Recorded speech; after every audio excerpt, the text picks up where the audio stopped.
The ballroom at Harcourt House glittered with the light of 1,000 candles on the evening of April 12th, 1814, their flames reflected in crystal chandeliers that cast dancing shadows across silk wallpaper and the jewelled throats of London's most distinguished ladies. Yet Eleanor Whitmore noticed none of this splendour as she stood in her customary position beside a potted fern, her pale blue gown marking her as clearly as a sign might have done, for this dress had seen 3 seasons now, and the more observant matrons knew it well, knew too that the Whitmore family's modest townhouse on the unfashionable side of Mayfair spoke to circumstances that grew more strained with each passing year. She touched her mother's pearl earrings, her only inheritance from a woman dead these 5 years, and watched her younger sister Caroline twirl across the dance floor in the arms of James Ashworth, whose golden hair caught the candlelight and whose laugh rang out with the easy confidence of a man who had never known a moment's true worry in all his 27 years. The sight should have pained Eleanor, this public display of attention toward her prettier sister, yet she held within her breast a secret that transformed the scene entirely, for James had spent the past 2 months calling upon her in private, slipping notes beneath her door, meeting her in quiet corners where no one thought to look for the plain elder Whitmore daughter. "She is rather unfortunate-looking, is she not?" came a whisper from behind the fern, and Eleanor recognized the nasal tones of Mrs. Agnes Chamberlain without needing to turn. One might almost feel sorry for her if she did not insist on appearing season after season like some sad ghost haunting the edges of every gathering. A second voice, younger and crueler, replied that at 23 Eleanor Whitmore was quite firmly on the shelf, and ought to have the decency to remain at home rather than remind everyone of what awaited daughters whose fathers could not provide proper dowries. Eleanor's cheeks burned, but she kept her expression smooth, for she had learned long ago that showing pain only encouraged such cruelty, and besides, these women did not know what she knew, could not guess that James Ashworth, brother to the formidable Duke of Ravenscroft himself, had pressed her hand just yesterday and spoken of futures and promises and matters too precious to share with anyone. The Duke, she had heard, rarely attended social functions, preferring the solitude of his vast estate to the frivolity of the season, and Eleanor had never once exchanged words with him, knowing him only as a distant figure of stern reputation and immense consequence. But James was different. Warm where his brother was cold, attentive where society was dismissive, and when Eleanor caught his eye across the ballroom and saw him incline his head almost imperceptibly toward the garden doors, her heart seized with sudden wild hope. She slipped away while Mrs. Chamberlain continued her dissection of other unfortunate souls, moving through the mild spring evening toward the gardens where jasmine perfumed the air with sweetness, and James Ashworth waited with promises on his lying tongue. The gardens of Harcourt House stretched before Eleanor like a promise, their winding paths lit by paper lanterns that swayed gently in the mild April breeze, and she followed the glow of James's golden hair through hedgerows heavy with spring blooms until they reached the small summer house tucked away at the garden's furthest corner, a place where the music from the ballroom faded to a distant murmur, and the jasmine grew so thick its perfume seemed to wrap around them like an embrace.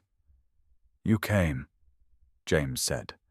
and his voice held such warmth that Eleanor felt her carefully guarded heart crack open despite every lesson life had taught her about hope and its inevitable disappointments. For here was a man who had sought her out when no one else had bothered to look, who had written her letters speaking of her wit and her quiet grace when the rest of the world saw only a plain face and an empty dowry. "I have thought of nothing but you these past weeks," he continued, taking her hands in his and drawing her into the shadows of the summer house where moonlight filtered through latticed windows and cast silver patterns across the worn wooden floor, and Eleanor trembled not from cold, but from the terrifying vulnerability of wanting something so desperately she could taste it. He spoke then of futures and promises, of how he would call upon her father tomorrow, how the disparity in their circumstances meant nothing to him, how he had watched her for months before finding the courage to approach, and each word fell upon Eleanor's starving soul like rain upon parched earth. She knew she should be cautious, knew that men of his station did not typically marry women of hers, yet when he pressed his lips to her forehead and then to her mouth, she found herself answering with a passion born of 23 years of invisibility, suddenly shattered by the miracle of being seen. The ribbon he drew from his pocket was crimson silk, and he tied it around her wrist with fingers that shook slightly, calling it a token of his pledge, a promise made tangible, and Eleanor believed him because she needed to believe, because the alternative was returning to her life of fern-adjacent wallflower existence and whispered cruelties and watching her sister dance while she slowly withered into spinsterhood.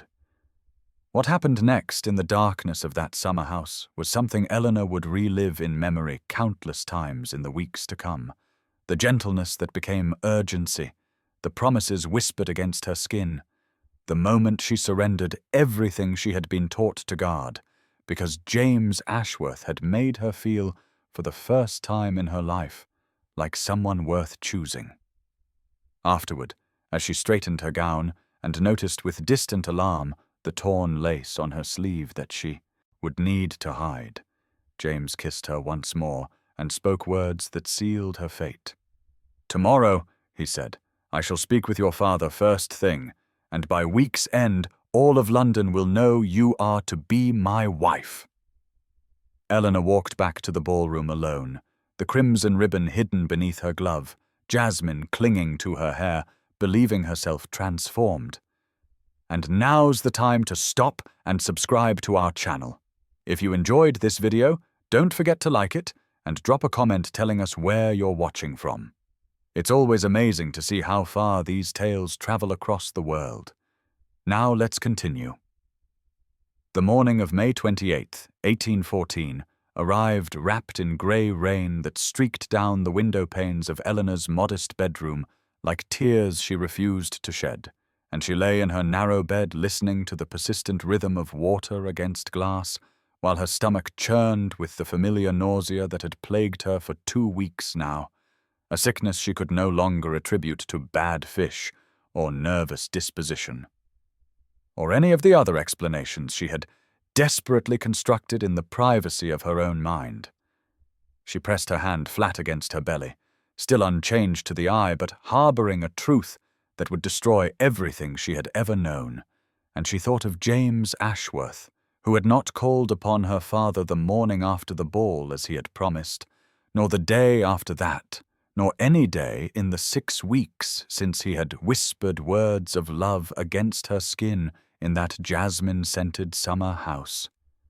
She had written him 3 letters, each more desperate than the last, and received nothing in return but silence so complete it seemed designed to erase her very existence from his memory.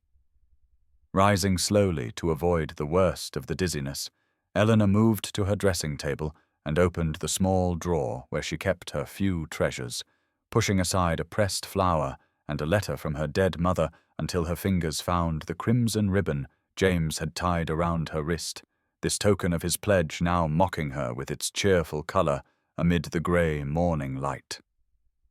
The rain continued its relentless assault as she dressed herself in a worn house dress,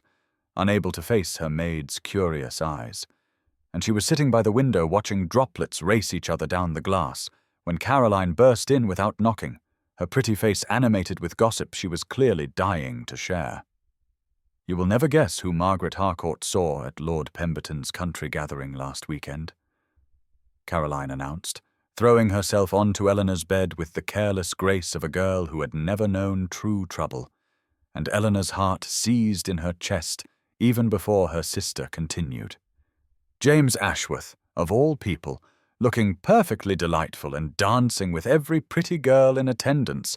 though Margaret says he seemed most attentive to Lady Sophia Lennox, whose dowry is rumoured to be £30,000. Caroline prattled on about dresses and dances, oblivious to the way Eleanor's face had drained of what little colour remained, oblivious to the way her sister's hands gripped the windowsill until her knuckles went white, oblivious to everything except her own reflection in the rain-darkened glass. When Caroline finally left to dress for breakfast, Eleanor remained motionless for a long moment before moving with sudden purpose to her writing desk, where she penned a brief note inquiring about the whereabouts of Mr. James Ashworth, addressing it to the only source who might provide answers. She would go to Ravenscroft House herself, if necessary, would humble herself before the fearsome Duke, if that was what it took, for the alternative was a ruin so complete that even her imagination could not encompass its edges, and the child growing inside her deserved at least the attempt. The afternoon of June 1st, 1814, found Eleanor standing before the imposing facade of Ravenscroft House, her grey travelling dress modest and plain against the grandeur of the townhouse that rose before her like a monument to everything she could never hope to possess, and she hesitated on the rain-dampened steps for a long moment before summoning the courage to lift the heavy brass knocker and announce her presence to whatever fate awaited within. The butler who answered regarded her with barely concealed disdain, his eyes cataloguing her worn gloves and the unfashionable cut of her pelisse, before informing her that Mr. James Ashworth was not in residence. But when Eleanor asked if she might leave a message or learn where he could be found, the man's expression shifted to something approaching pity, and he admitted her to the entrance hall with instructions to wait while he consulted with His Grace the Duke. Eleanor had not expected Frederick Ashworth to be home, had hoped to avoid entirely the formidable figure whose reputation for cold severity preceded him into every drawing-room in London. But she was given no choice when a footman appeared to escort her through corridors lined with dark wood panelling and generations of Ashworth ancestors staring down from gilded frames until she found herself standing in a study that smelled of leather and tobacco and masculine authority. He rose from behind an enormous mahogany desk as she entered, still dressed in riding clothes that spoke of recent exertion, his dark hair slightly disordered and his jaw set in lines that suggested her interruption was unwelcome, and Eleanor felt her carefully rehearsed words dissolve like morning mist under the weight of his penetrating gaze. "I am told you seek my brother," the Duke said without preamble, his voice carrying the particular quality of ice over stone that made lesser souls tremble and flee, and Eleanor forced herself to meet his eyes despite the trembling in her knees and the nausea that had nothing to do with her condition and everything to do with terror. "I must speak with Mr. Ashworth on a matter of some urgency," she managed, and was proud that her voice emerged steady, even as her hands clutched each other so tightly her knuckles ached. The Duke's eyes narrowed almost imperceptibly as he studied her, taking in her pallor and the shadows beneath her eyes and the desperate dignity with which she held herself, and something flickered across his features too quickly for Eleanor to interpret before his expression returned to its customary granite. "My brother left for the continent 3 weeks past," he said, and his gaze dropped to the letter lying open on his desk, a letter Eleanor could not read, but which bore James's careless handwriting across its surface. "He has requested funds be forwarded to Paris and given no indication of when he intends to return to England." The words struck Eleanor like physical blows, each one driving deeper into the fragile hope she had carried with her through the rain-soaked streets, and she felt the blood drain from her face as the full horror of her situation crystallized into undeniable reality. The Duke was watching her still, his keen eyes missing nothing of her reaction, and Eleanor saw the moment suspicion began to dawn behind his cold facade, saw his gaze drop almost involuntarily to her midsection before returning to her stricken face with new and terrible understanding. The silence that followed the Duke's unspoken accusation stretched between them like a living thing, and Eleanor felt the last vestiges of her carefully maintained composure begin to crack under the weight of his knowing gaze, his eyes that had seen through every desperate pretense she had constructed to protect herself from the truth of her own ruin. "You are with child," Frederick said, and it was not a question, but a statement of fact delivered in that same cold voice, though Eleanor detected something beneath the ice now, something that might have been fury or might have been pity. She could not tell which would be worse to bear.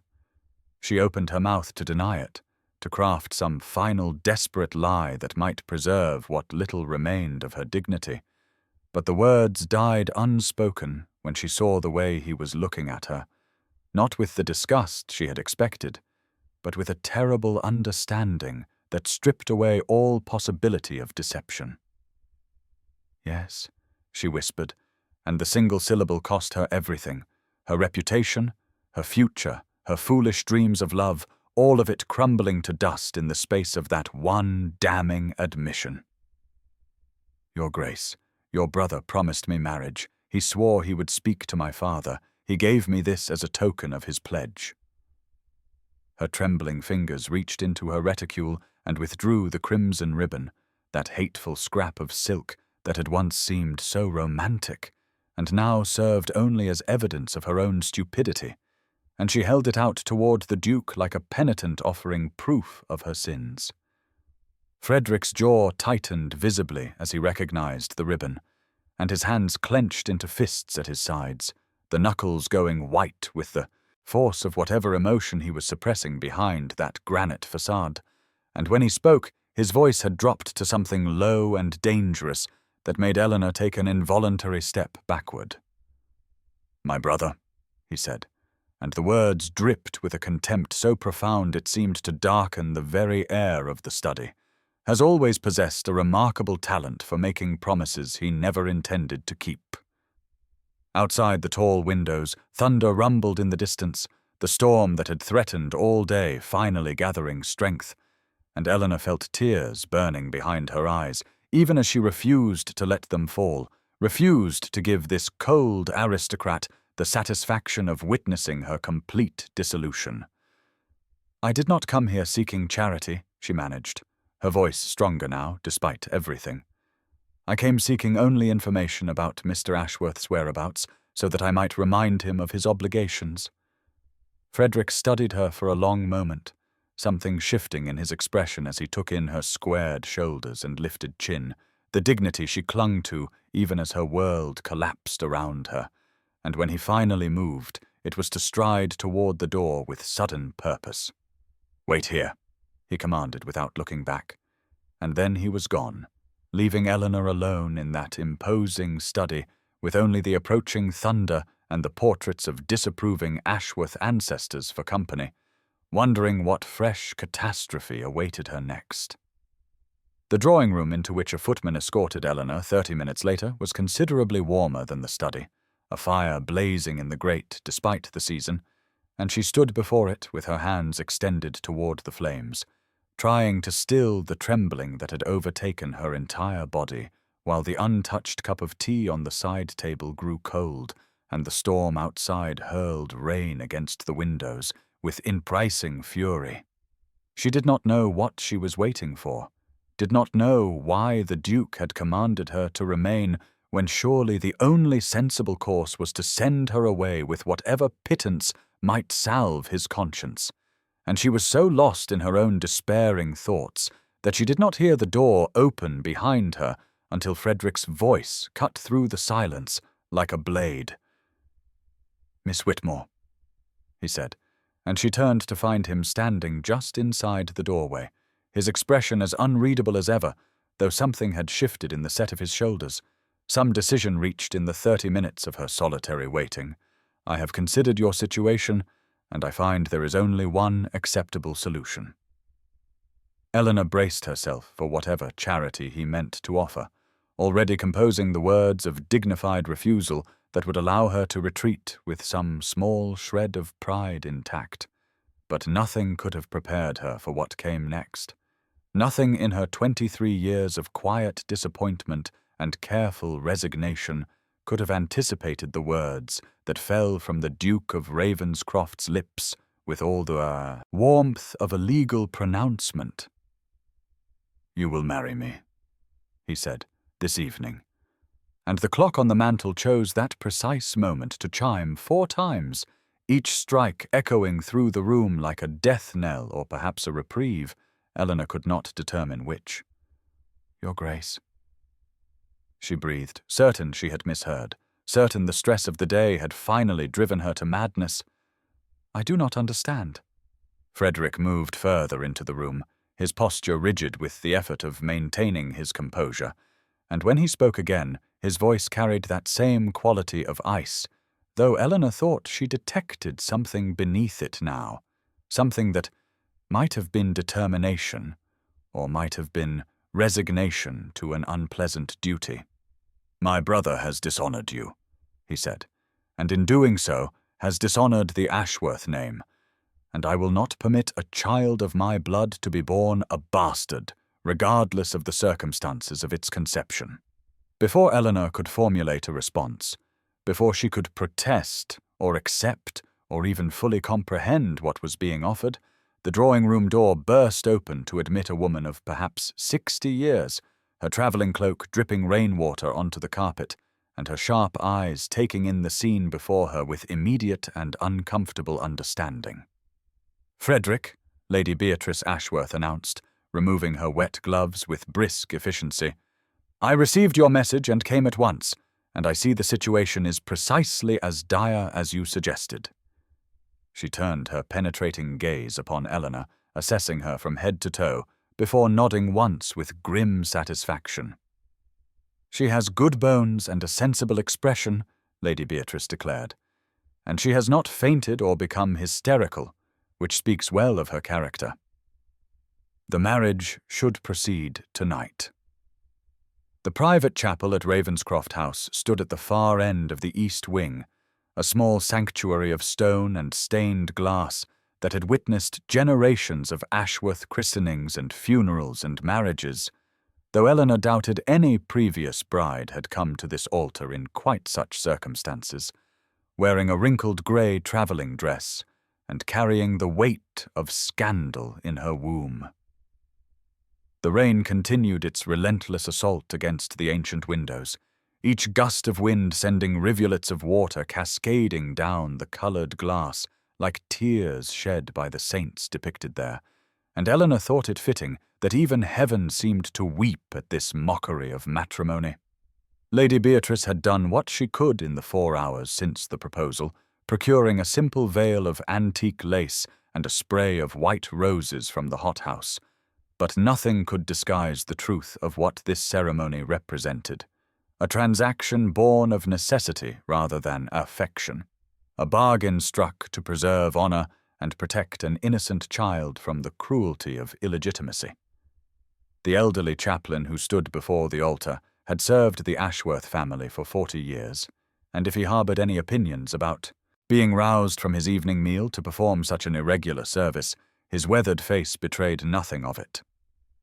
Eleanor stood beside Frederick before the altar, acutely aware of the vast emptiness of the chapel behind them, where pews that could seat 100 guests held only Lady Beatrice and the butler, who had been pressed into service as a second witness, and she found herself thinking of all the weddings she had imagined as a girl, ceremonies filled with flowers and music, and a bridegroom who looked at her with love rather than grim determination. When the chaplain asked if she would take this man as her husband, Eleanor's voice emerged as barely more than a whisper, the words catching in her throat as she spoke vows she had never expected to speak to a man she barely knew, a man who was sacrificing his freedom and his future prospects for a woman who had given herself to his worthless brother. Her hands trembled so violently that Frederick had to steady them when he placed his signet ring upon her finger, the heavy gold band sliding loosely over her knuckle, far too large for her slender hand but serving its purpose nonetheless, marking her as his property, his responsibility, his duchess. Frederick's own voice remained steady throughout, each response delivered with the same controlled precision he brought to everything, though Eleanor noticed that he did not once meet her eyes during the ceremony, his gaze fixed instead on some point above the chaplain's head, as though he could not bear to look upon the woman he was binding himself to for life.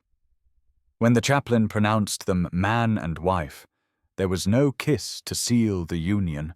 only a brief nod exchanged between them and the scratch of the pen as they signed the register. And then it was done.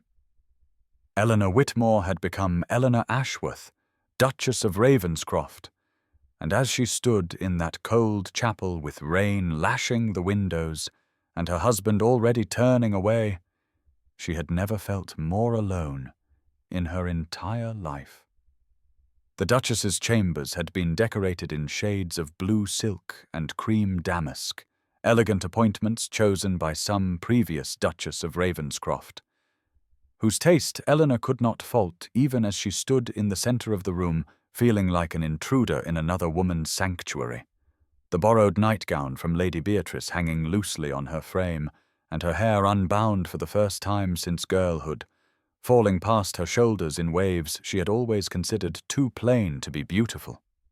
A single candle burned on the bedside table, casting shadows that danced across the silk wallpaper and made the room feel both intimate and threatening. And Eleanor found herself counting her own heartbeats as she waited for what must surely come next, the claiming that was Frederick's right as her husband, regardless of the circumstances that had brought them to this moment. She had prepared herself for this on the carriage ride from the chapel, had steeled her heart against the indignity of submitting to a man who had married her out of duty rather than desire, telling herself that whatever Frederick demanded of her body would be nothing compared to what she had already survived, nothing compared to the shame of carrying another man's child while wearing another man's ring. When the knock came at the connecting door between their chambers, Eleanor flinched despite her resolve, her hands twisting in the fabric of her nightgown as she called out permission to enter, in a voice that betrayed every ounce of the fear she had tried so desperately to conceal.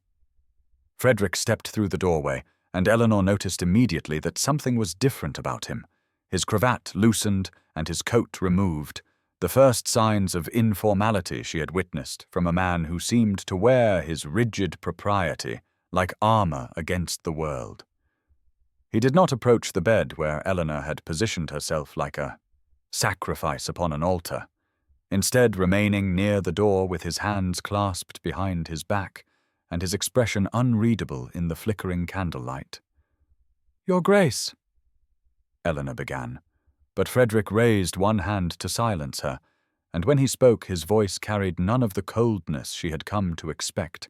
only a weariness that made him seem suddenly human in a way he had not before. "I will not touch you," he said, and the words hung in the air between them like a benediction Eleanor had not known she needed. "I did not marry you to force myself upon a woman who has already suffered enough at the hands of an Ashworth, and I will not compound my brother's sins with cruelty of my own." Eleanor stared at him in disbelief, searching his face for some sign of deception or ulterior motive, but finding only that same exhausted sincerity that had stripped away his ducal mask. "When you wish it," Frederick continued, his gaze finally meeting hers with an intensity that made her breath catch. "If you ever wish it, you need only say so. But until that day, I will trouble you with nothing more than my name and my protection." He turned then and retreated through the connecting door, closing it softly behind him, and Eleanor stood alone in the blue silk room, listening to the rain that still fell against the windows and feeling tears stream down her cheeks for the first time since this nightmare had begun. Tears not of sorrow, but of overwhelming relief at the unexpected mercy of a man she had believed incapable of gentleness. The breakfast room at Ravenscroft House occupied a corner of the east wing where morning light streamed through tall windows overlooking the garden, and it was here that Eleanor found herself each day at precisely 10 in the morning, seated across from a husband who remained as much a stranger to her as he had been on the night they wed, their meals together a careful choreography of polite exchanges and studied avoidance that Lady Beatrice observed with increasingly undisguised exasperation from her seat at the foot of the table. 1 week had passed since the wedding, 7 days of navigating the vast halls of Ravenscroft House in gowns that had appeared in her wardrobe without explanation. Simple but finely made dresses that fit her perfectly and bore none of the signs of hasty alteration, and Eleanor suspected Lady Beatrice's hand in this quiet generosity, though no one spoke of it directly. Frederick sat behind his newspaper each morning, the pages forming a barrier between them that Eleanor had learned not to breach, though she noticed that his coffee grew cold while he lingered at the table far longer than any urgent business would require, and she wondered if he too found these awkward silences preferable to the isolation of eating alone. Her morning sickness had settled into a predictable pattern now, a wave of nausea that struck upon waking and faded by mid-morning, and she had learned to request only tea and dry toast at breakfast, a preference Frederick had noted without comment, though she caught him watching her with something like concern when he thought she was not looking. "It is remarkable," Lady Beatrice announced into the silence that morning, "how 2 people can occupy the same room and yet exist in entirely separate worlds. But then I suppose you are both so determined to be miserable that any attempt at conversation would quite spoil the effect." Neither Frederick nor Eleanor responded to this provocation, though Eleanor felt heat rise to her cheeks and saw Frederick's jaw tighten behind his newspaper. The butler entered before Lady Beatrice could continue her campaign of interference, bearing a silver tray with the Morning Post, and Eleanor watched Frederick's expression shift as he sorted through the letters, his careful composure fracturing for just an instant when he opened one particular missive and read its contents. "James has been seen in Paris," Frederick said, the words dropping into the breakfast room like stones into still water. "Apparently he has been living quite comfortably on the allowance I have been foolish enough to continue sending, and has taken up with a widow of questionable reputation." Eleanor's teacup rattled against its saucer as her hands began to tremble, the name of the man who had ruined her still possessing the power to shake her composure even now that she bore his brother's ring and title. Frederick looked at her then, truly looked at her, and in his eyes she saw not the cold duty she had expected, but a fury so profound it seemed to burn beneath the ice of his control, and she understood suddenly that his anger was not directed at her for bringing scandal to his door, but at James for the wounds he had inflicted upon a woman Frederick had sworn to protect. The library at Ravenscroft House stretched along the entire western wall of the first floor, its shelves reaching from polished floor to coffered ceiling, filled with volumes that represented generations of Ashworth intellectual pursuits, and it was here that Eleanor had taken to spending her afternoons when the rest of the house felt too vast and empty to bear, curled in a leather chair near the window where the grey June light filtered through rain-streaked glass and cast soft shadows across the pages of whatever book she had selected from the seemingly endless collection. She had discovered this sanctuary quite by accident during her second week as Duchess, wandering the halls in search of something to occupy the long hours between breakfast and dinner, and had been drawn to the library by the scent of leather and old paper that reminded her of her father's modest study back home, a comfort she had not known she needed until she found herself surrounded by it.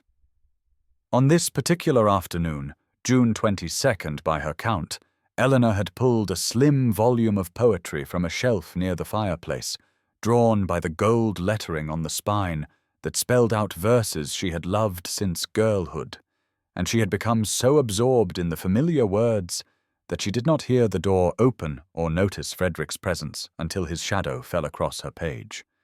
She startled and began to rise, the book tumbling from her lap. but Frederick waved her back into her seat with a gesture that seemed almost casual, a departure from his usual rigid formality that caught her off guard. "I did not mean to disturb you," he said, bending to retrieve the fallen volume and glancing at its title with an expression Eleanor could not quite read, though she thought she detected surprise in the slight lift of his brows. "You read Cowper," he observed, and there was something in his voice that sounded almost like approval. Eleanor felt heat rise to her cheeks as she nodded, explaining that her mother had loved this particular collection and had read from it often during Eleanor's childhood, before illness had stolen both her voice and her life. Frederick moved to the chair opposite hers, the one positioned near the window that she had noticed bore the subtle wear of frequent use, and settled into it with the air of a man returning to familiar territory. And Eleanor realized with a small shock that this must be his chair, his sanctuary, and that she had inadvertently invaded it. They sat in silence for a moment, the rain drumming steadily against the windows, and then Frederick spoke again, asking which poem was her favorite. And Eleanor found herself answering without the careful guard she usually maintained, speaking of verses about solitude and hope, and the quiet courage required to face each new day. The conversation that followed was unlike any they had shared before, moving from poetry to philosophy to the novels Eleanor had consumed voraciously during her years as a wallflower, when books had been her only reliable companions, and when she made an observation about a particularly pompous literary critic that surprised a genuine laugh from Frederick, Eleanor felt something shift between them, some wall beginning to crumble. "You should consider this, room yours," Frederick said as the afternoon light began to fade. "Every volume here is at your disposal." And in his eyes Eleanor glimpsed not duty, but something far more dangerous to her carefully guarded heart. The drawing-room at Lady Seymour's summer gathering blazed with candlelight, and the glitter of jewels as Eleanor stood at the threshold on the evening of July the 15th, her heart hammering against her ribs with such force she feared the sound must be audible to the hundreds of guests who had turned to stare at the Duke of Ravenscroft and his mysterious new bride. And she felt Frederick's hand press firmly against the small of her back, a steadying presence that anchored her when every instinct screamed at her to flee back to the safety of the carriage waiting outside. The Ravenscroft sapphires lay heavy against her collarbone, a magnificent cascade of blue stones that had adorned every Duchess of Ravenscroft for 6 generations, and Eleanor knew that Frederick had insisted she wear them tonight precisely because they announced her status more eloquently than any words could manage,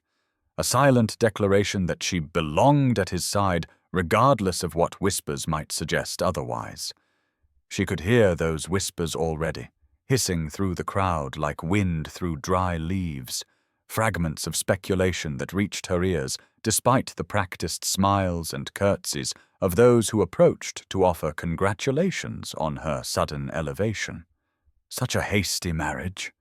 someone murmured, just loud enough to be heard, and of course one must wonder what necessitated such urgency, for Ravenscroft has never been known for impulsive behavior. Eleanor kept her chin lifted and her expression serene, drawing on every lesson in deportment her mother had ever taught her, though inside she felt herself crumbling beneath the weight of knowing that every suspicious glance contained a kernel of truth she could never acknowledge. Mrs. Agnes Chamberlain stood near the refreshment table in a gown of canary yellow that matched the sharpness of her tongue, her small eyes fixed on Eleanor with the predatory interest of a cat watching a wounded bird. And when Eleanor and Frederick drew near in their circuit of the room, Mrs. Chamberlain's voice cut through the ambient noise with deliberate clarity. "I was just remarking to Lady Harrington that the Duke has always been so particular in his standards," she announced to the cluster of women surrounding her. "One simply cannot imagine what qualities this country nobody possessed that could have tempted him into such an uncharacteristically precipitous union. But then, I suppose even the most discerning gentlemen occasionally fall victim to certain persuasions that respectable women would never employ." The silence that followed was absolute, every eye in the vicinity fixed upon Eleanor's burning face, and she felt the words strike her like physical blows, each syllable a confirmation of her deepest fears about how society would receive her. But before she could summon any response, Frederick stepped forward, and his voice, when he spoke, carried the cutting precision of a blade drawn in anger. "Mrs. Chamberlain!" he said, his tone so cold that Eleanor saw the woman actually flinch. "I married my wife because I recognized in her a dignity and worth that you could not comprehend if you lived 1,000 years, and if I ever hear you speak of the Duchess of Ravenscroft with anything less than the respect her position demands,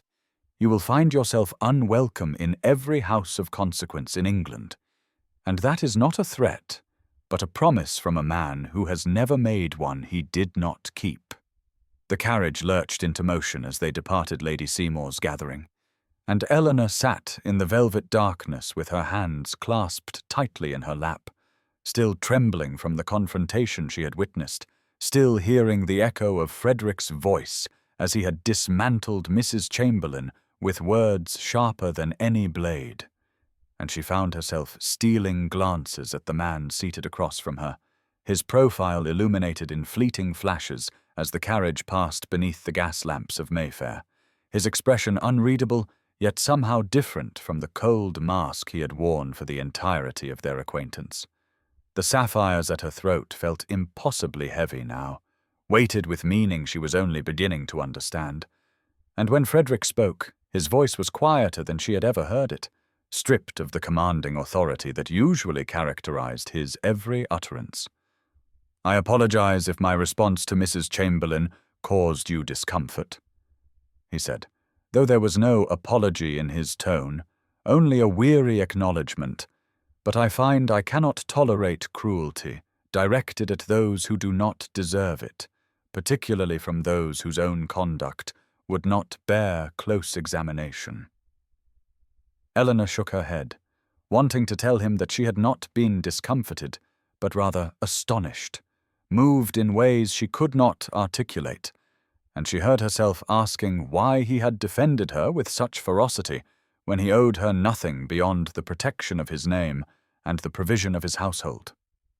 The question hung between them as the carriage wheels clattered over cobblestones, and Frederick was silent for so long that Eleanor thought he would not answer. But then he pulled off his gloves with deliberate movements and let his bare hands rest on his knees, and in that small gesture of informality, Eleanor sensed the walls around him shifting, cracking, allowing something true to emerge. "My mother was not born to the aristocracy," he said finally, his voice carrying the particular weight of memories long carried and seldom shared, "and she faced exactly the sort of vicious commentary you experienced tonight for all the years of her marriage, whispers about her unsuitability, speculation about what arts she had employed to trap my father, cruelty dressed up as concern for the standards of good society." Eleanor listened with her breath held as Frederick continued, describing a woman of grace and intelligence who had loved his father genuinely and been loved in return, yet who had been made to feel like an interloper in her own home by those who valued bloodlines over character, and who had eventually retreated from society entirely, spending her final years in the country where the whispers could not reach her, dying when Frederick was 17 with an apology on her lips for having embarrassed the family name. "I swore then that I would never allow anyone under my protection to suffer such treatment," Frederick said, and when he looked at Eleanor directly, she saw in his eyes not the cold duty she had expected, but something that looked almost like pain, and without conscious thought she reached across the space between them and laid her hand over his, feeling the warmth of his skin beneath her fingers, offering comfort she had never imagined this formidable man might need or accept. The morning of August 12th dawned with the heavy golden light of late summer pouring through the open windows of Eleanor's sitting room, carrying with it the scent of roses from the garden below, and the distant sounds of London stirring to life beyond the walls of Ravenscroft House, and Eleanor sat in the window seat with her embroidery forgotten in her lap, her hand resting unconsciously on the gentle curve of her belly that had begun to swell noticeably beneath the soft muslin of her mourning dress, the fabric having been let out twice now by the seamstress, who asked no questions but whose knowing eyes missed nothing. She had been married to Frederick for 10 weeks, and in that time the cold formality of their early days had softened into something she had not expected and dared not name, a comfortable rhythm of shared meals and quiet evenings in the library, of conversations that ranged from literature to politics to the management of his estates, of glances that lingered a moment too long and accidental touches that sent warmth flooding through her in ways that had nothing to do with the summer heat. The door opened without preamble, and Eleanor looked up to find Frederick himself entering with a bundle of roses cradled carefully in his arms, their deep crimson petals still beaded with morning dew, and her breath caught at the sight of this stern, formidable man carrying flowers as tenderly as he might carry something infinitely precious, his expression shifting from its habitual gravity to something almost hesitant as he crossed the room toward her. "I noticed these blooming in the south garden," he said, "and I recalled that you mentioned once preferring roses to any other flower, which was such a small admission of attentiveness that Eleanor felt tears prick unexpectedly at her eyes, for she had mentioned it only once, weeks ago, in passing conversation she had not thought he was truly hearing. She rose to accept the flowers, and when their fingers brushed during the transfer, neither of them pulled away immediately, standing close enough that Eleanor could see the flecks of gold in his brown eyes, could smell the clean scent of his shaving soap beneath the perfume of the roses, and she thought perhaps he might say something more, might bridge the careful distance they had maintained even as their hearts drew inexorably closer. But the moment shattered with a sharp knock at the door, and Frederick stepped back as a footman entered, bearing a silver tray with the Morning Post, and Eleanor watched the colour drain from her husband's face as he recognized the seal on the topmost letter, the distinctive mark that she herself remembered all too well from a ribbon given in a moonlit garden a lifetime ago. "James is returning to England," Frederick said, his voice gone flat and hard, in the way Eleanor had not heard since those first terrible days of their acquaintance, and when he looked at her, she saw in his eyes not just anger, but a fierce protectiveness that made her heart clench with feelings she could no longer pretend were merely gratitude. "He will not come near you," Frederick continued, crumpling the letter in his fist, and Eleanor believed him with a certainty that surprised her, for she had learned in these weeks that Frederick Ashworth was a man whose promises, once given, were kept at any cost, and the fear that had gripped her at the sight of that familiar seal began to ease, replaced by something stronger, something that felt remarkably like faith in the man she had married.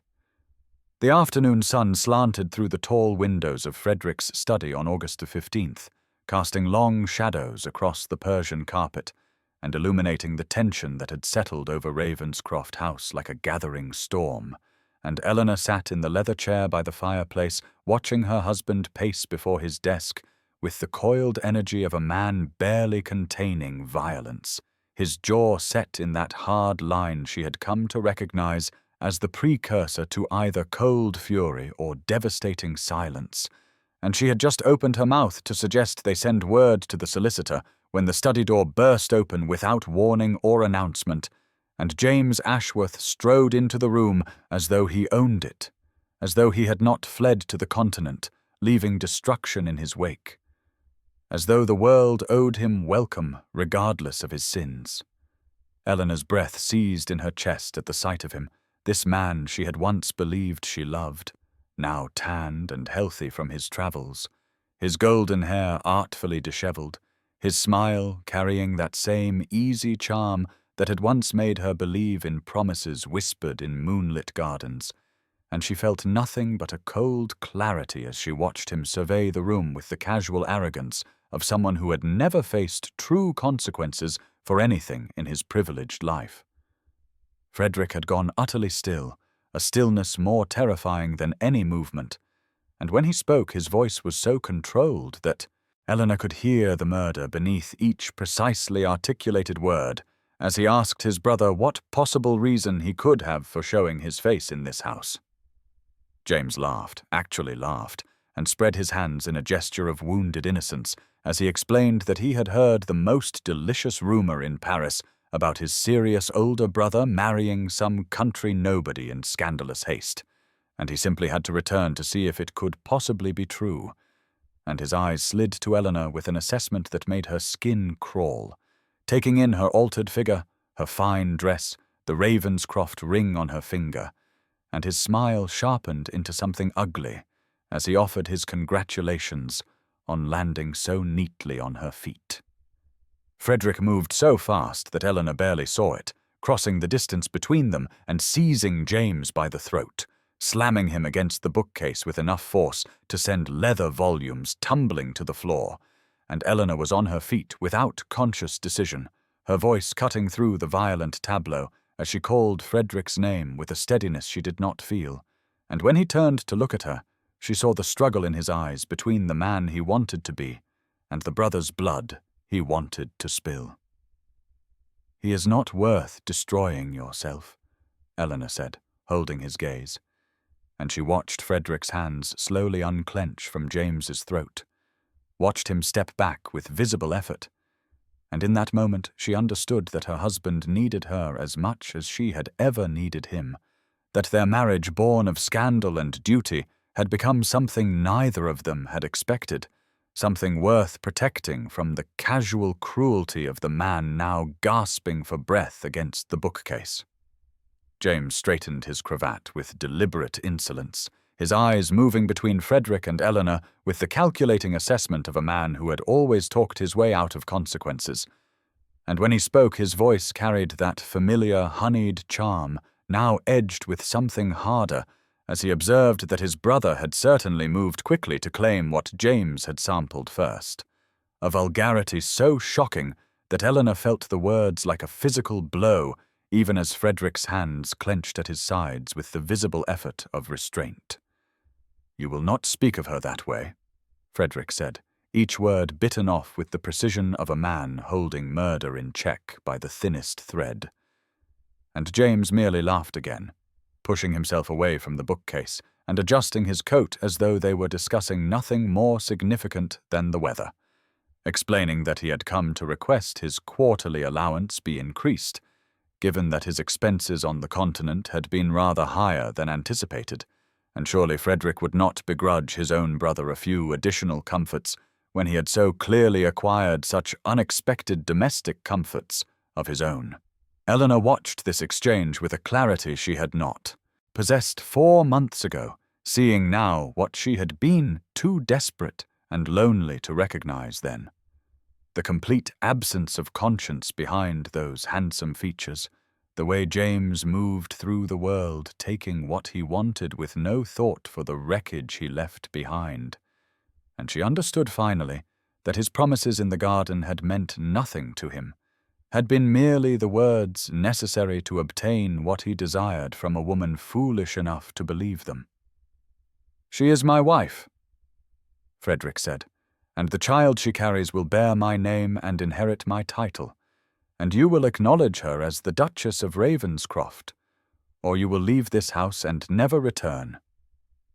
And there was something in his voice that made James's smile falter for the first time, a recognition, perhaps, that his indulgent older brother had reached a limit that could not be charmed or manipulated away. James's gaze flickered to Eleanor's rounded belly, and she placed her hand over it instinctively, protectively, no longer the frightened girl who had come to this house seeking rescue, but a woman who had found unexpected strength in a marriage she had never sought. And when James looked back at Frederick, there was something almost like respect in his eyes, grudging and resentful, but present nonetheless. "Very well," James said finally, offering Eleanor a mocking bow. "Your Grace, and the title that should have felt like victory tasted instead of ash and endings, of doors closing on a chapter of her life she was grateful to leave behind. Frederick rang for a footman to escort James out, and as his brother sauntered toward the door with characteristic carelessness, he paused to deliver one final observation, noting that Frederick had always wanted what James had. And perhaps Eleanor had been the one thing worth keeping after all. And then he was gone, leaving behind only the lingering scent of his cologne and the wreckage of assumptions Eleanor had carried for months about her own worth and the man she had married. The silence that followed James's departure stretched through the study like the aftermath of a storm, and Eleanor stood motionless beside Frederick's desk, watching her husband stare at the door through which his brother had vanished, his shoulders rigid beneath his coat, his hands still curled into fists at his sides, and she understood in that moment that whatever complicated history bound these two men had been irrevocably altered by what had just transpired, that Frederick had chosen her over the brother he had spent a lifetime protecting from consequences, and the weight of that choice settled over her like a mantle she was not certain she deserved to wear. "Frederick," she said softly, and when he turned to face her, she saw the rawness in his eyes before he could mask it, the pain of a man who had just confronted the full measure of his brother's callousness and found it even worse than he had feared. And she moved toward him without conscious thought, driven by an instinct to comfort that surprised her with its intensity, stopping only when she stood close enough to see the slight tremor in his jaw that betrayed the emotion he was fighting to control. He looked down at her with an expression she could not quite name, something between gratitude and wonder, and a fierce protectiveness that made her breath catch in her throat. And when he spoke, his voice was rough with feeling as he told her that she should not have had to witness that he had hoped to spare her from James's particular brand of cruelty. And Eleanor shook her head slowly as she replied that she was glad she had been present, that seeing James again had given her something she had not expected to find. "And what is that?" Frederick asked, his voice gentler now, and Eleanor considered her answer carefully before she spoke, wanting him to understand the truth that had crystallized within her during that terrible confrontation with the man who had once made her believe she was worthy of love, only to prove that his words meant nothing at all. "Clarity," she said finally, meeting his eyes with a steadiness that felt new and hard-won, and she explained that for months she had wondered what was so wrong with her that James could make promises and break them without a backward glance, had tortured herself with the belief that she must have been somehow insufficient or unworthy of the love she had thought he offered. But watching him today, she had understood at last that his abandonment had nothing to do with her failings and everything to do with his own. Frederick's expression shifted as he listened, and when she finished speaking, he reached out slowly, giving her time to pull away, and cupped her face in his hands with a tenderness that made her heart ache in her chest. And he told her that she had never been unworthy of anything, that James's inability to recognize her value was a reflection of his own poverty of character and not any lack in her. And Eleanor felt tears prick at her eyes as she leaned into his touch, understanding that this man who had married her out of duty was offering her something his brother never had, the simple gift of being truly seen. The days following James's departure settled over Ravenscroft House, like the quiet after a long illness, and Eleanor found herself moving through rooms that had begun to feel like home, with a new lightness in her step, a sense of possibility she had not permitted herself to feel since that terrible spring night when she had believed a charming man's empty promises and given away something she could never reclaim. But now, as August ripened toward September, and her body rounded with the unmistakable evidence of the child growing within her, she discovered that the shame she had carried like stones in her pockets had begun to dissolve, replaced by something warmer and more sustaining, a quiet pride in the life she was building with a man who had married her out of duty, but who looked at her, now with eyes that held far more than obligation. Frederick had changed since confronting his brother, or perhaps Eleanor had simply learned to read him better,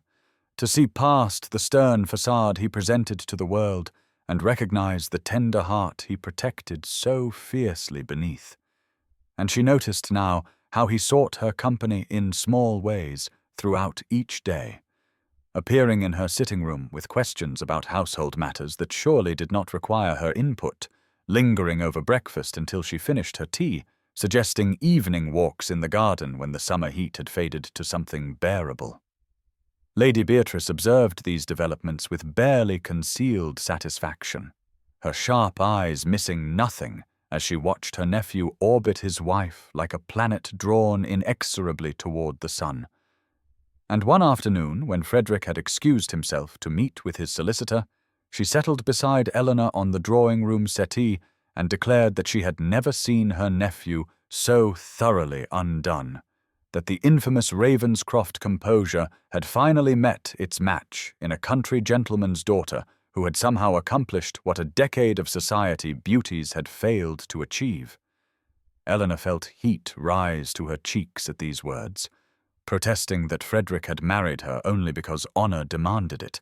that whatever kindness he showed her stemmed from duty rather than affection. But Lady Beatrice merely laughed and shook her head, explaining that she had known Frederick since he was a squalling infant and had watched him build walls around his heart after his mother's death, walls that no amount of duty could compel him to dismantle. And if Eleanor believed that the way he looked at her was merely obligation, then she was either blind or deliberately refusing to see what was plain to everyone else in this household. That night, Eleanor lay awake in her chamber, her hand resting on the swell of her belly where the child had begun to move, tiny flutters like butterfly wings that filled her with wonder and terror in equal measure, and she allowed herself for the first time to imagine a future where Frederick's tenderness might grow into something more, where the marriage that had begun in desperation might become a true partnership of hearts, and the hope that bloomed in her chest felt dangerous and precious and impossible to suppress any longer. September arrived with golden light and cooling breezes, and Eleanor found herself standing before the mirror in her dressing-room one morning, her hands pressed to the swell of her belly that now curved unmistakably beneath her mourning dress, marveling at how much had changed since that desperate June day when she had arrived at Ravenscroft House believing her life was over, and she was studying her reflection with something approaching wonder when she heard the door open behind her and turned to find Frederick standing in the doorway, his expression shifting from surprise to something softer as his gaze dropped to where her hands rested protectively over their child, and for a long moment neither of them spoke, the silence between them charged with an awareness that had been building for weeks, an unspoken acknowledgement of the feelings that had grown between them like vines climbing toward sunlight. Frederick crossed the room slowly, his eyes never leaving hers, and when he stopped before her, Eleanor could see the question in his face, the uncertainty that looked so foreign on a man who commanded respect wherever he went, and she understood that he was asking permission for something, though she was not entirely certain what, until he reached out and placed his hand gently over hers where it rested on her belly, the warmth of his palm seeping through the thin muslin of her dress, and she felt tears spring to her eyes at the tenderness of the gesture, at the way he looked at her as though she were something precious rather than a problem he had been obligated to solve. He told her then, his voice rough with emotion he had spent a lifetime learning to suppress, that he had not expected this, had not anticipated that a marriage born of duty would become the center of his existence, that watching her move through his home and his life had awakened something in him he had believed long dead, and Eleanor listened with her heart pounding against her ribs as Frederick Ashworth, the cold and formidable Duke of Ravenscroft, confessed that he had fallen in love with his wife without meaning to, without wanting, but so completely that he could no longer imagine a life without her in it. Eleanor felt the tears spill down her cheeks as she reached up to touch his face, her fingers tracing the stern line of his jaw that she had learned could soften into gentleness. And she told him that she loved him too, that somewhere between his unexpected kindness on their wedding night and his fierce defense of her honor before all of society, she had given him the heart she had thought forever broken. And when Frederick lowered his head to kiss her, it was nothing like the desperate stolen moment in a garden that had led to her ruin, but something infinitely more precious, a promise sealed between two people who had found in each other not what they had expected, but exactly what they needed. And Eleanor knew as she melted into her husband's embrace that whatever challenges still lay ahead, they would face them together. The weeks that followed their declaration transformed Ravenscroft House in ways both subtle and profound, and Eleanor found herself marveling at how a home that had once felt like a gilded cage of obligation had become a sanctuary filled with warmth and quiet joy. For Frederick no longer retreated to his study after dinner, but instead joined her in the drawing room where they would read together or simply talk, sharing the thoughts and dreams they had both kept guarded for so long. And she learned that beneath his stern exterior lay a man of deep feeling who had simply never been shown that it was safe to let anyone see his heart. The servants noticed the change first, whispering among themselves about how His Grace smuttered now, how he lingered at breakfast and brought flowers from the garden with his own hands, how the Duchess had accomplished what no one had thought possible in softening their formidable master, and Lady Beatrice declared with characteristic bluntness that she had waited 15 years to see her nephew happy, and intended to enjoy every moment of watching him make a fool of himself over his wife. Eleanor's pregnancy progressed smoothly under Dr. Fairfax's attentive care, her body rounding with the life growing within her. And though she sometimes caught herself wondering if Frederick truly saw this child as his own, or merely as the unfortunate consequence of his brother's actions, he dispelled those fears one evening when he knelt beside her chair and placed his hands on her belly, speaking softly to the baby about the books he would read to them and the horses he would teach them to ride. And Eleanor wept at the tenderness in his voice, at the way he had chosen to love a child that bore no blood of his, simply because that child was part of her. They had not yet consummated their marriage in truth, though the kisses they shared had grown longer and more heated, and Eleanor found herself lying awake at night, aching for her husband in a way she had never experienced, understanding now that what had happened with James had been nothing like what stirred between her and Frederick, for this was desire built on the foundation of respect and genuine affection, rather than manipulation and false promises. One night in late September, as autumn began to paint the garden in shades of gold and crimson, Frederick came to her chamber as he often did to bid her good night, but instead of the chaste kiss they had shared for weeks, he lingered, his forehead pressed against hers, his breath unsteady, and when he asked if she would have him stay, Eleanor answered by drawing him down to her, and what followed was a revelation, gentle and passionate, and nothing like the hurried, shameful encounter in a moonlit garden that had begun this journey, for Frederick worshipped her with his hands and his lips and his whispered words of love, until Eleanor understood at last what it meant to be truly cherished by a man who saw her not as a problem to be solved, but as a gift he had never expected to receive. The morning of October the 3rd dawned clear and bright, and Eleanor woke to find Frederick already gone from their bed, though the warmth of where he had lain beside her still lingered in the sheets, and she smiled as she stretched languidly, marveling at how different her life had become from those dark, desperate days when she had believed herself ruined beyond redemption. For now she was loved, truly and completely loved, by a man who had married her out of duty but had chosen to give her his heart without reservation. And as she rose and rang for her maid, she felt the baby quicken within her, a flutter of movement that had grown stronger over the past weeks, a reminder of the new life that would soon join their family. She found Frederick in the breakfast room with Lady Beatrice, both of them looking up as she entered, with expressions that made her pause in the doorway,